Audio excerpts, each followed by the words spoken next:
बिस्मिल्लाहिर्रहमानिर्रहीम। अस्सलाम वालेकुम। आज हम क्लास फिजिक्स चैप्टर 5 के न्यूमेरिकल नंबर 1 को हल करेंगे। नहायत ही आसान न्यूमेरिकल है, नहायत ही इम्पोर्टेंट न्यूमेरिकल है। सबसे पहले हम क्या करेंगे, इस स्टेटमेंट में से इस डेटा को निकालेंगे और डेटा का नंबर होता है 1। सबसे पहले क्या जी, हमारे पास है 20 न्यूटन, तो हम लिख देंगे 20 न्यूटन की फोर्स, यानी फोर्स को हम ज़ाहिर करते हैं एफ के साथ, तो हम फोर्स लिख देंगे 20 न्यूटन।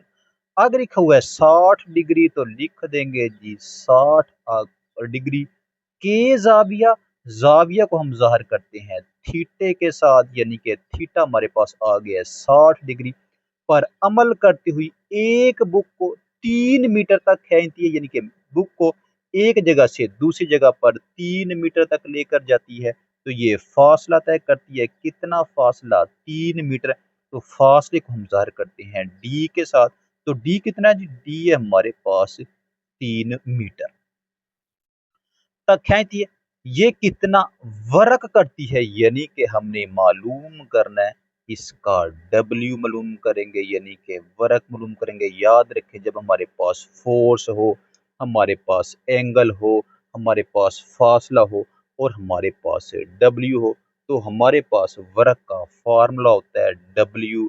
ये इक्वल होता है एफ डी कॉस थीटा के। F D cos theta. क्या करेंगे, अब तमाम वैल्यू इस फॉर्मूले में पुट कर देंगे। डब्ल्यू को तो हम करेंगे मालूम, इसको लिखेंगे हम वैसे। सबसे पहले एफ है हमारे पास, एफ किसके इक्वल है, एफ हमारे पास इक्वल है 20 न्यूटन के, तो हम एफ लिख देंगे 20।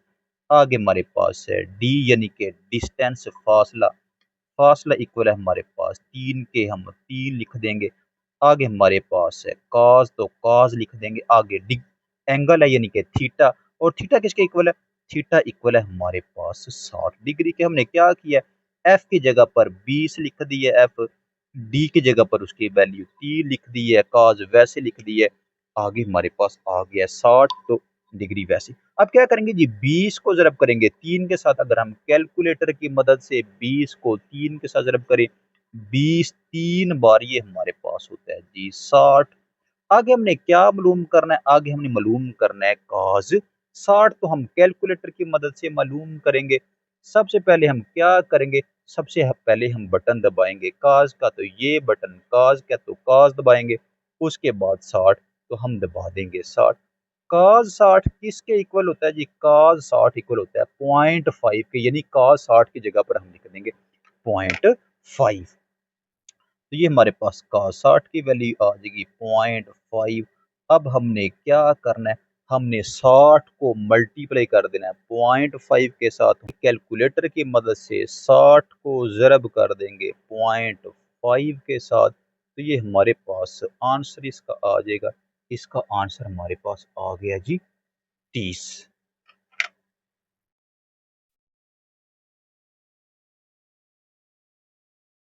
तो हमने क्या मालूम किया, हमने वर्क मालूम किया। वर्क का यूनिट हमारे पास होता है जौल, जिसको हम जे के साथ ज़र करते हैं। लिहाजा यही हमारा आंसर है।